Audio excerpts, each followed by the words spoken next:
What is up, everybody? It has definitely been a while, and I promise I have some explanations. Well, first off, my aunt, she passed away exactly a month ago, and that was, or has been, really rough. And, well, I had vacations planned to go back home to Tennessee and see family and those type of things. But when she passed, I had to rearrange my plans and go a little bit earlier. And then there were other things that happened while I was home, and I had to leave early to come back home. So, not really the best vacation, if you will say, but yeah, that's one of the main reasons why I have been not updating episodes and recording. It's just been a lot of just dealing with my mental health and grief and those type of things. A second reason is because of the subject matter. Of course, you guys know our last episode was with Dr. Siobhan Scott, and it was over to the minds of mass killers. Well, we are still in that series, and I wanted to talk about Columbine. That's going to be, of course, the subject of today's episode, and due to having recent shootings, I wanted to be very sensitive to that and not just come out of the gate and it be kind of an insensitive thing to have an episode about other school shootings and things like that. I wanted things to calm down before I did this episode. So that's the second reason. Those are the main two, honestly. Mental health, family things, grief, and due to circumstances of the world. So, hope you guys understand. I am back. I'm working back into getting into this, and I'm really excited, and I have missed you guys, and I hope you've missed me. I have been taking more time off for myself and doing other things. I did recently start learning Brazilian Jiu-Jitsu, and that has just been so much fun. I am so sore today, but it's worth it, and I feel like I'm getting more in shape and more quicker and doing something that is kind of fun and something new to learn. I have also been kind of preparing for the upcoming semester of grad school, and so that's been exciting. I have also just spent more time with friends and going to the gym, cooking, cleaning, relaxing, watching TV, doing more research, and of course riding the motorcycle. So that's all I have been up to. And despite all of those wonderful things, I have missed doing this, and I'm so glad to be back and doing this. And I hope you guys are still there. I hope you guys are still going to support me, even though I've kind of been on a hiatus, like an unofficial hiatus. And I just really appreciate you guys and wanted to kind of explain what's been going on. And with that, I'm your host, Katie Gonzalez, and you are listening to What the Psychology.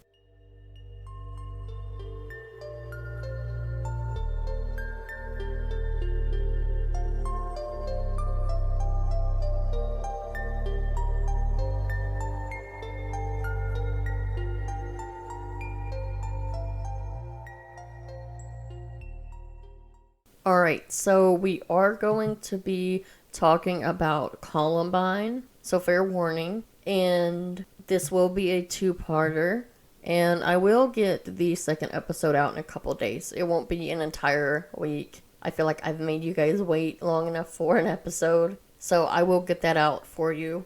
This first part will be more about theories, speculations, and more about what happened and what was supposed to happen, or not even what was supposed to happen, but what the perpetrators had planned. And then the second episode will be more about the psychopathy of the two perpetrators. And I will let you guys know I'm not going to say their names. You can look them up if you want, but I will use their initials. I know some people in books and things like that, they have used their nicknames, but I feel like even that is kind of giving them too much credibility because they came up with their own nicknames and they thought they were cool by that. So I have just decided that I will call them by their initials. So to get started, I'm going to give you guys some statistics, which you guys know I love statistics. And so the FBI, they actually did a study, and they studied 160 cases of active shooter incidents between 2000 and 2013. And it's also important to know what an active shooter is defined by them and other federal agencies. And their definition is that an individual who is actively engaging in killing or attempting to kill people in a confined and populated area. It's also very specific that the subjects involved the use of firearms. So, mass murder can be something separate if it's like using a bomb or in that instance. So, this is kind of what they found out, that an average of 11.4 incidents of mass shootings have occurred annually, and the trend over the study, the period of time, showed a steady rise in incidents. The main findings included that the mass majority of shootings, about 70%, occurred in either a place of business or an educational environment. All but 2 shootings were carried out by a single individual. The shooter committed suicide in 64 of the cases, which is about 40%. Most incidents ended before the police even arrived and could engage the perpetrator. So about 67%. Of the 160 incidents, 64 of them qualified as mass murder, so about 40% of those. And only 6 of these cases involved a female perpetrator, about 3.8%. So, you know what that means, ladies? We get a point. Okay, so those are just kind of a breakdown of a study that they did, and to kind of see that this has been an increase and what they have found mostly about what has occurred.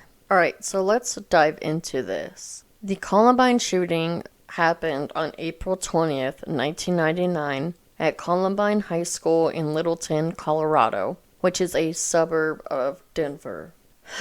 This occurred when 2 teens went on a shooting spree, killing 13 people and wounded more than 20 others, before turning their guns on themselves and committing suicide. The Columbine shooting was at the time the worst high school shooting in U.S. history and prompted a national debate on gun control and school safety, as well as a major investigation to determine what exactly motivated the gunman to commit this heinous act. So at approximately 11:19 a.m., the 2 perpetrators, they did dress in trench coats. They began shooting fellow students outside of the school, and then they moved inside the school where they gunned down many of their victims in the library. By approximately 11:35, the perpetrators killed 13 students and a teacher and wounded those 20 plus other people. Shortly after 12 p.m., the 2 teens turned their guns on themselves. Investigators later learned that the 2 perpetrators had arrived in separate cars at Columbine around 11:10, and then they walked into the school cafeteria, where they placed 2 duffel bags, each containing a 20-pound propane bomb set to explode at 11:17 a.m. The 2 then went back outside to their cars to wait for the bombs to go off. When the bombs failed to detonate, the 2 began their shooting spree. So in the days immediately following the shootings, there were a lot of speculations, and we're going to talk about the speculations and theories of this case first.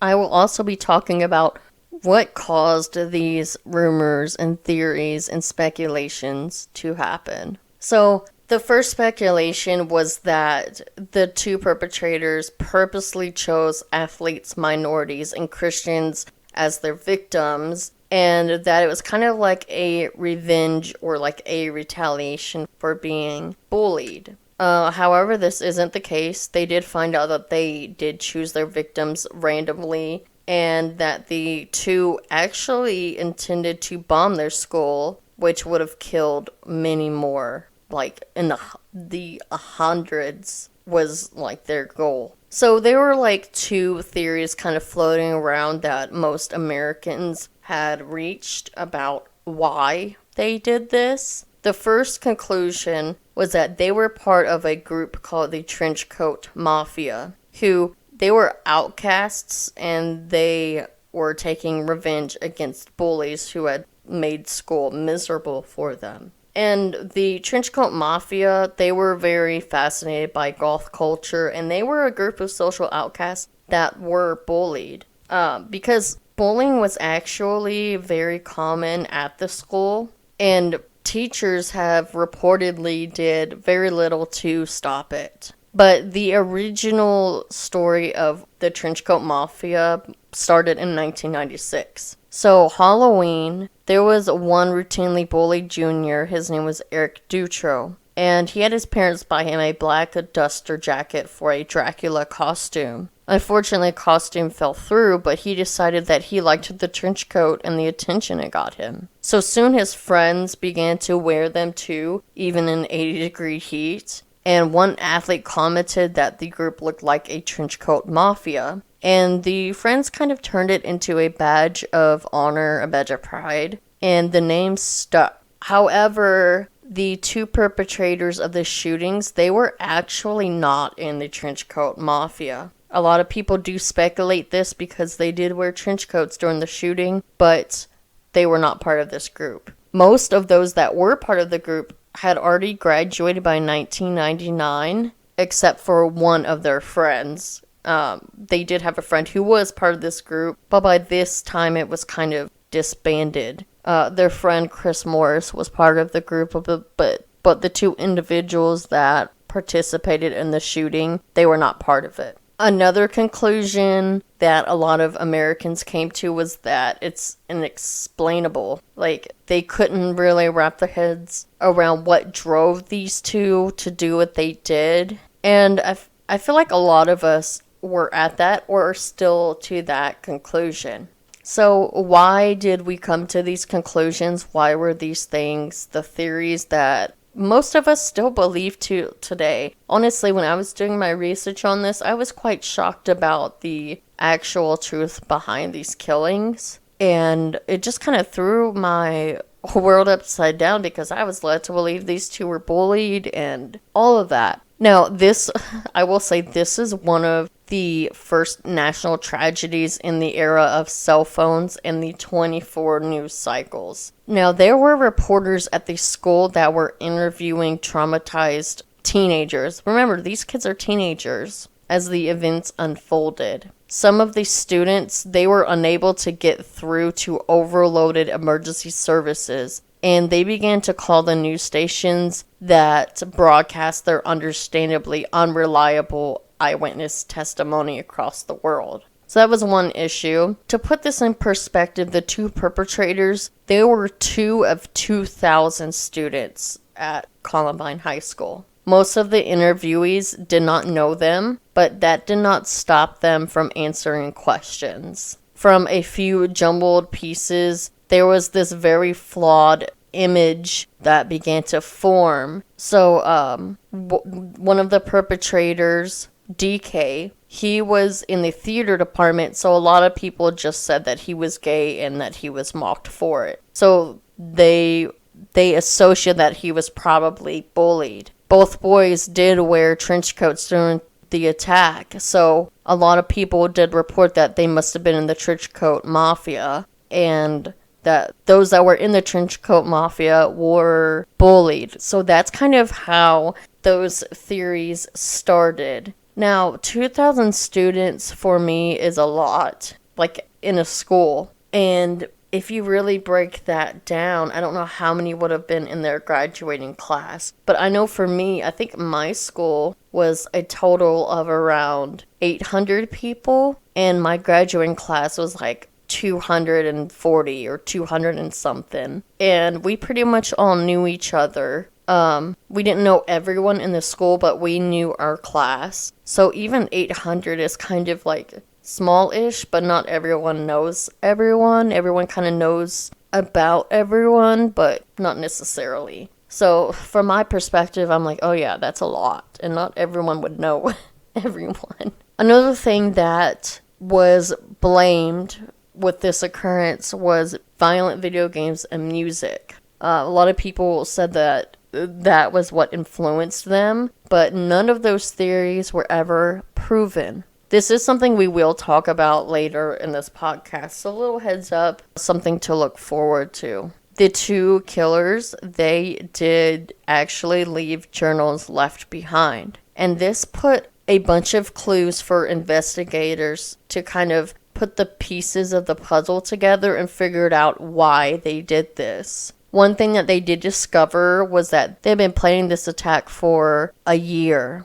And their original plan was actually to bomb the school, similar to the 1995 Oklahoma City bombing. So in the aftermath of the shootings, many schools across America, they enacted zero tolerance rules regarding disruptive behavior and threats of violence from students, which is, I think, a very good thing. It did kind of open up America's eyes to this could be a problem and this was a problem and that we need to act quick. And as we go through this, you will see that there were a lot of red flags and nothing was really done about it via like police and the school and things of the like. Even one of the perpetrators kind of warned someone else about the other perpetrator. So something interesting that we will dive into. Now, Columbine High School, this did occur in 1999 in April, so in the spring. They shut down due to the investigation and, I guess, evidence and it being a crime scene. And they actually reopened in the fall of 1999. And of course, this massacre left a scar on this community and America as a whole. Mark Maines, he was a man who sold a gun to one of the perpetrators and bought him 100 rounds of ammunition the day before the murders. He was actually sentenced to 6 years in prison. Another man, Philip Durand, he actually introduced the perpetrators to Maines, the guy who sold them the gun and ammunition. He was also sentenced to prison time. Now, I'm not familiar with those two cases, but for someone just to simply introduce you to someone, he had to know kind of like what was going on for him to be sentenced. But I'm not familiar with that case. I will say a lot of the victims and the families of people that were injured or killed, they did file suit against the school and the police, and unfortunately they were later dismissed in court. They filed these because, as you will see as we go through this, the police and the school were negligent. So, an investigative journalist named Dave Collin, he was actually an author of the 2009 book Columbine. You'll hear his name kind of throughout this, and it's very important to know that the perpetrator, E.H., is the callously brutal mastermind, while the other, D.K., was a quivering depressive who journaled obsessively about love and attending the Columbine prom 3 days before opening fire. So there's kind of a little insight between the two individuals, and I just want you to keep that in mind because in part 2 we are going to do a deep dive into those two and their individual psychopathy. But it's important to kind of know that EH is more of the mastermind and is later diagnosed post-mortem a psychopath, while DK was more of someone with a depressive disorder. Something we didn't really know in the beginning. We kind of thought that they were both just psychopaths doing this. But it is important to know that the two individually, that they were different and kind of more complemented each other. They weren't the exact same when it came to their psychopathy. So something just to keep in mind as we go through these stories. And neither disorder, I'm not excusing one for the other or anything, but I want you guys to better understand them as individuals, even though that can be really hard to do. I find it very hard to kind of put your mind into someone that has committed such horrible acts. So, EH, psychopath. DK, depressed. So, up until January of 1998, EH and DK lived fairly normal lives. DK was a Colorado native and was noted for his shyness and intellect. He and Brooks Brown both attended a Colorado CHIPS program, which meant challenging high intellectual potential students, and it was for gifted children starting in the 3rd grade. Brown left within a year because of the competitive nature among the students and the lack of support from teachers. DK, equally miserable, he just remained in the program until he aged out in the 6th grade. He wasn't really one to let others know how he was feeling, and he would bottle up his emotions. However, this would lead him to exploding in uncharacteristic rages. he was born in Wichita, Kansas, and he was the son of an Air Force pilot and spent most of his childhood moving from place to place. He was pretty fascinated by war, and he would regularly play a game called Soldier, pretending to be a Marine with his older brother and neighborhood kids in rural Michigan. In his imagination, though, the games were full of violence, and he was always the hero.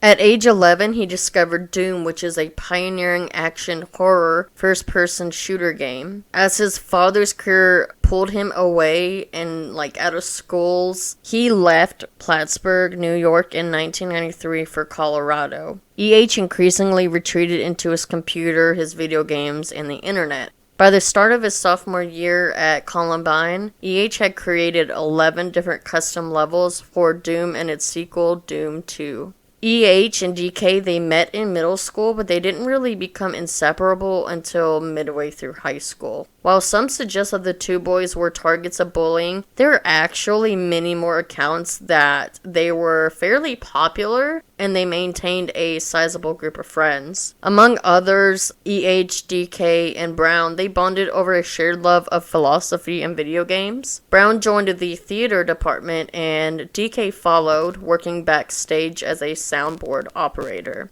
They regularly attended football games, cheering on EH's older brother, and he was actually a starting kicker for the football team. And that connection kind of earned EH some more popularity, and he even managed to find a date for freshman homecoming. However, when the girl that he took to freshman homecoming said she didn't want to continue seeing him, displayed one of his early warning signs. While Brown distracted her, covered himself in a nearby rock with fake blood, letting out a scream before playing dead. The girl never spoke to him again, but at the time, his friends thought the fake suicide was pretty funny. And we all have to kind of remember, I've said this numerous times, when it comes to teenagers especially, their brains are not fully developed. And that's not really an excuse, but we have to have that understanding to know that the judgment center and where they can see the consequences of their actions is not fully developed. So to us, we may see this as a warning sign, and it clearly is, but from their point of view, they don't really see how other people could view this as such, and they would just see it kind of as funny like they did. So his friend Chris Morris had a part-time job at the local Blackjack Pizza restaurant, and he helped get a job there this summer after sophomore year. Soon his friend DK started to work there as well. was actually a really good employee. He was punctual, polite, and well put together at work. He even eventually became shift manager during his senior year, which is a pretty hard position to get, especially at that age, I would say. And I wouldn't even say he was kind of like a playboy, but he was kind of a flirt, and he used his management position to win over girls with free pizza slices. The boys and their coworkers would routinely goof off during slow hours. They would drink beer and shoot bottle rockets off the roof. Kind of teenage type stuff. But it was during that time that the deadly bond between and DK really took shape. And that's when their behavior started to shift, with becoming bolder and stronger and stranger, while the impressionable DK just kind of followed him. One night, Brown recalled that him and another friend were up at 3 a.m. playing video games at his house, and he heard a tap at the window and turned to see that it was and DK, dressed in black, sitting in a tree. After letting them inside, the pair explained that they were running quote-unquote missions, toilet papering houses, spray painting graffiti, and setting fire to potted plants. Sometimes these missions were in retaliation for perceived slights at school, but mostly they were fun, or for fun, I should say. As time went on, Brown noticed the missions grew crueler. After Halloween 1997, EH and DK, they bragged about shooting trick-or-treaters with a BB gun. Oof, yeah, that's definitely more cruel. That same year, DK was actually suspended for carving homophobic insults into a freshman boy's locker. Meanwhile, EH kind of started to push people away. He was not able to drive yet, so he kind of relied on Brown for rides to and from school. Brown, even him admitting it himself, was more of a slacker and was routinely late. That drove EH crazy. You have to remember, in EH's job, he would show up on time. He was very put together and organized, things like that. And this kind of drove them to an argument that winter, and Brown pretty much told EH that he would never give him a ride again. A few days later, Brown was parked at a stop sign by Harris's bus stop. EH actually shattered his windshield with a block of ice. Furious, Brown told his and EH's parents about the mischief and what just happened, and also them drinking and the other bad behavior that he noticed. In that moment, EH's anger kind of started building, and he found a target. In January, DK actually approached Brown in school and handed him a piece of paper with a web address written on it. And it said, "I think you should look into this tonight, and you cannot tell EH I gave it to you." Brown was never sure why he'd done that, but the Columbine author Dave Cullen suspects that it was one of several attempts to draw attention to EH, and also kind of a cry for help. On the website, EH's AOL profile, remember AOL, you guys?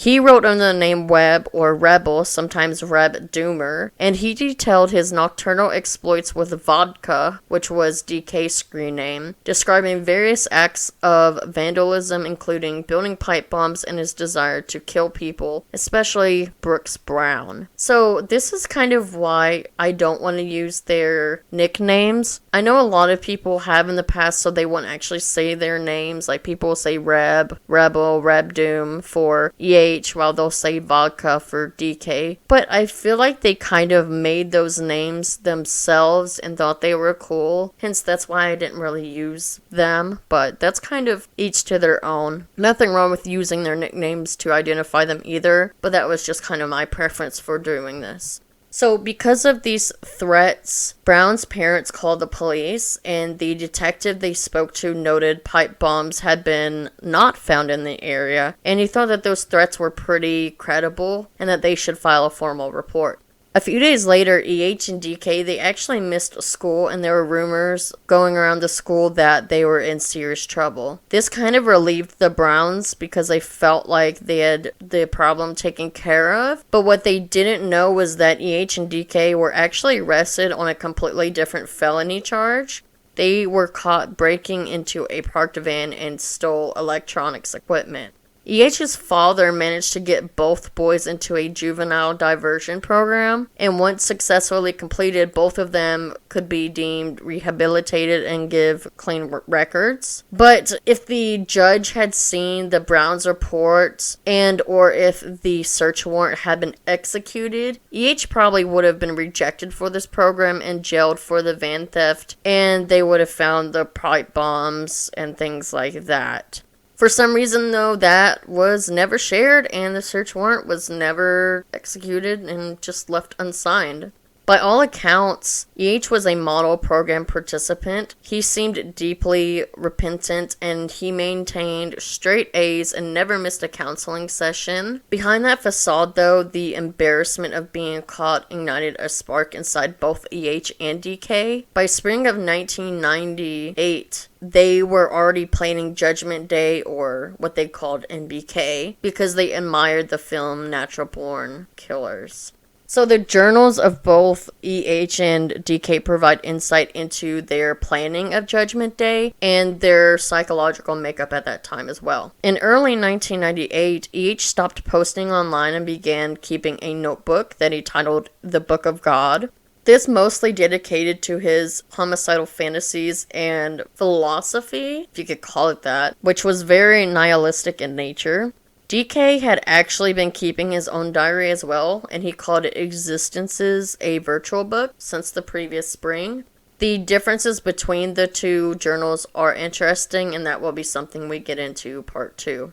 So for a year before the Columbine shooting, EH dedicated himself to building dozens of explosives, pipe bombs, and crickets made of carbon dioxide canisters. He looked into making napalm, and at one point he tried to recruit Chris Morse into what he had planned for these explosions, but he played it off as a joke when Chris refused. EH also took notes about student movements and the number of exits in the school.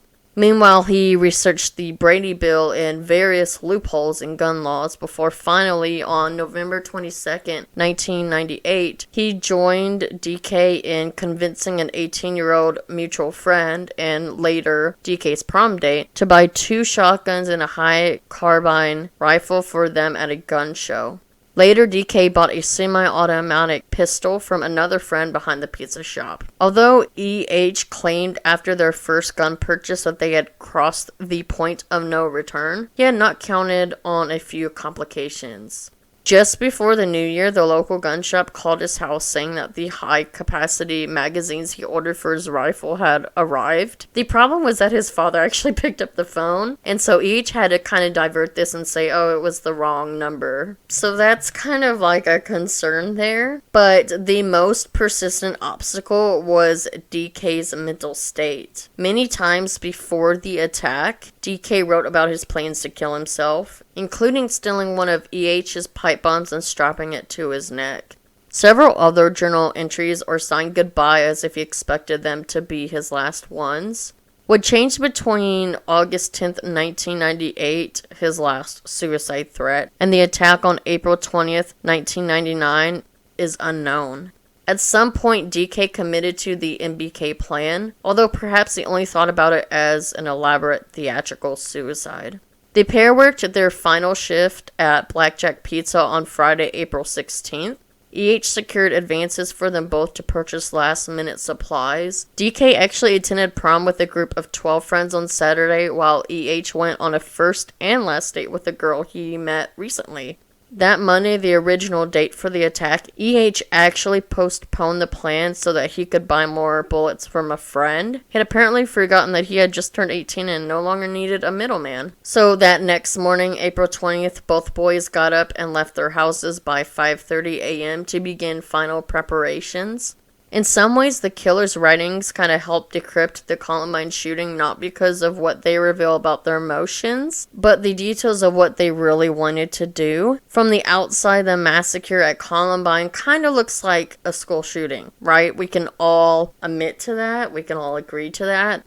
However, with their notes, it was clear that they wanted it to be a bombing, and it ended up being a badly bungled bombing. The duffel bag that EH was carrying when he talked to Brooks Brown contained one of several propane tank time bombs. So there is a story that will be covered in part 2, but it talks about Brooks actually ran into the 2 perpetrators right before the shooting, and they actually told him to not come on campus, which was quite odd since EH kind of had a vendetta against him. 2 were placed in the cafeteria to bring down the ceiling and allow EH and DK to shoot students as they fled.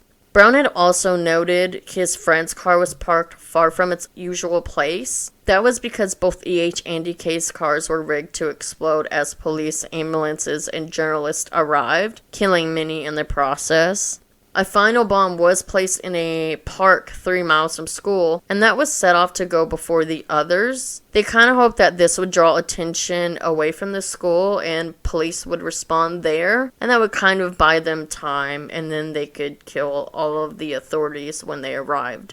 Suicide by cop was EH and DK's intended finale. As anyone that is familiar with the Columbine shooting knows that none of that happened. Because these bombs were so much bigger than the others, EH and DK could not hide them at home. Instead, they were hastily constructed on the morning of the attack. Even though the boys were both smart, they had no idea how to wire detonators and failed to figure it out in the limited time allotted for their construction. Thankfully, not one of these bombs went off. With this central failure in mind, the rest of the killer's actions take on new significance. Apparently, DK got cold feet when the cafeteria did not explode. They were supposed to stand many yards from each other for an optimal firing range, but when the shooting started, the two were standing together at DK's assigned position. From this, it can be inferred that EH had to convince DK to go through with the attack at the last minute. And even after that, EH did most of the shooting. Survivors and police expressed confusion about why the shooting abruptly stopped. About half an hour into the attack, EH and DK were in the school library with nearly 50 people at their mercy. Then they left, allowing the majority to escape. The next time they shot people, it was to kill themselves.